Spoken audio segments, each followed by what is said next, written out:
When you're the coach at Notre Dame, when watching that UConn Notre Dame, you're looking at two programs who are in two different categories. You're looking at Notre Dame, it's a game for them that doesn't matter. It's old hat for Notre Dame. Playing a team like UConn in Notre Dame, paying them $500,000 to come, that's old hat for Notre Dame. They should win this game. They get the schedule in June or July, whenever it comes out, and the fans are looking at this game against UConn. They say, "Oh, that's a win, no problem."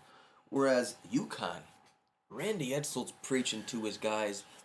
Everybody's preaching to the fans.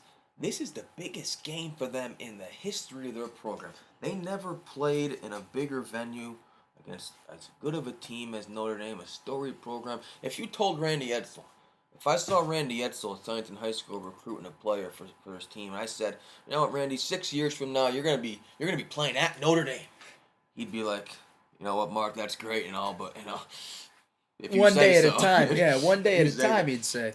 Not only did they get this game, they go in there and they outplay Notre Dame. Going to South Bend, they had the they had the wherewithal to come back and tie it up, and then they win in double overtime. You can't ask for, as a UConn player, you can't ask for a better win. With the pageantry and the atmosphere at South Bend, with the Golden Dome, touchdown, Jesus, we already touched on it. You can't ask for a better win, and especially in double overtime. Now, after what UConn's been through this season, that'll be the highlight of their season. I'm not just gonna say they're happy with the season because they could have had at least 3, 4 more wins. Lost But 4 games by 15 points combined. yeah, they could have had a couple more wins, especially how good they played against Cincinnati. Wow. So this is a good way toward the end of the season for UConn. They get, I believe they're bowl. I mean, Notre Dame's bowl eligible too, and UConn's bowl eligible. They'll be able to take that win, go into the off season after the bowl, be happy about that, and know what they need to improve on for next season. I think it was a great win for UConn. Worst thing that could have happened for Charlie Weis. I'm a Notre Dame fan. My allegiance is live with them. There's no doubt about that. I'm about as diehard as you can get in the state of Connecticut. With that being said, I found myself actually rooting for UConn. How could you It, not? it was tough to watch. You got, the Charlie Weis coming out with his players on senior day, the walk thing. They show him crying. Every time UConn has a big play, they show Charlie Weis's face, his reaction. It's almost like, watching a funeral or watching the prisoner, walk the green mile to the chamber. You can't look away. You're like, well, what's this guy thinking? He has to know he's done, right? We know he's done this. He know he's done. He can say all he wants. Let's talk about Stanford. Let's talk about this. I have no news about this. He has to be thinking what we're thinking. He has to be thinking he's on Yeah, the he hot reads seat. the papers. He watches the news. Anybody who tells you they don't are lying. He watches everything. ESPN's talking about potential candidates for his job already. I mean, he's Right. still the coach. He hasn't gotten fired yet. So they're talking about potential candidates. Urban Meyer, is Urban Meyer distracted by the Notre Dame job? Urban Meyer has to come out and say he's not interested. They still got Cincinnati's Coach Kelly there. They got talking to Stoops from Oklahoma. Uh, Notre Dame's coaching job, that's not going to go vacant for very long. No, You're- that will not be without a pool of very notable coaches. Oh yeah, absolutely. And you're gonna get a guy in there, an established guy. You're never gonna get your flash in the pan offensive coordinator from Alcorn State or anything there. You're gonna get an established guy who wants that Notre Dame job, and I think that's probably the best thing for Notre Dame right now. I'm not even talking about established like Cincinnati's Coach Kelly is right now. Because they're having a good season. Yeah, he's done a lot of good things to the program. But if you got a Stoops, you got someone like that, or an Urban Meyer caliber. Obviously, Urban Meyer's off the table. But if you got a guy like that, who's been to the big dance, big name Stoops can recruit from the South there, in the Oklahoma, Texas, that area. Sure. You can get the players in there, and you get a good foundation. And Notre Dame's not going to be good next year.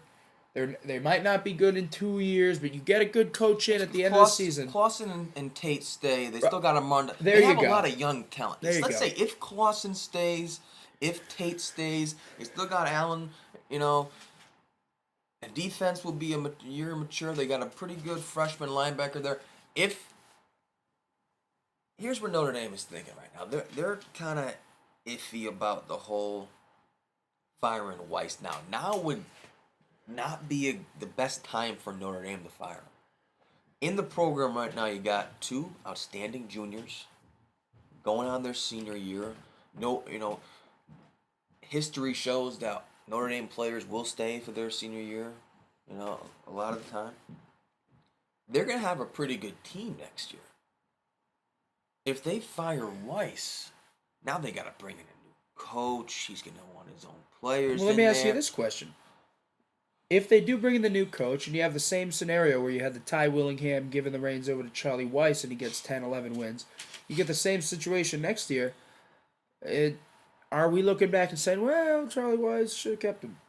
And you think that's what the AD is thinking? He's going to see if Clawson leaves, if Tate leaves. If they don't leave, he'll keep Charlie Weis, or is it just his fate's already sealed? There has to be some fear with the AD, with the president, that if they fire Weiss, there's so much allegiance with Clawson and Tate to Weiss that they would leave. There has to be some kind of thought process where, are these players going to want to play for a new coach? Because they like Charlie. Charlie's a very likable guy. Doesn't mean he's a good football coach. Right. He's a good coordinator. Let's take a look at the people who branched off that Belichick tree. Romeo Crennel, bust. Weiss, bust. You got one guy right here with McDaniels, who's Daniels started off okay. Now he's not doing so well. Lost 4 straight. Mangini, terrible. He called a timeout the other day and let Stafford back on the field. Yeah, we'll touch that later, but it hasn't been well. I mean, anybody. Belichick's the head coach there. Your coordinators are your coordinators. Be a coordinator. Maybe it's make good money. Maybe it's the fact that anybody can coach these guys. Maybe you can go out there, Matty Ice, and be the coordinator for the Patriots. Hey, throw it to Moss. Yeah, throw it to Welker. Whatever you're gonna. Is that so hard? I How have hard to can say. it be? I have to say, yeah. You got two Hall of Famers on the field. Here's a play for you. Welker's gonna run across and hit him when he gets in the middle.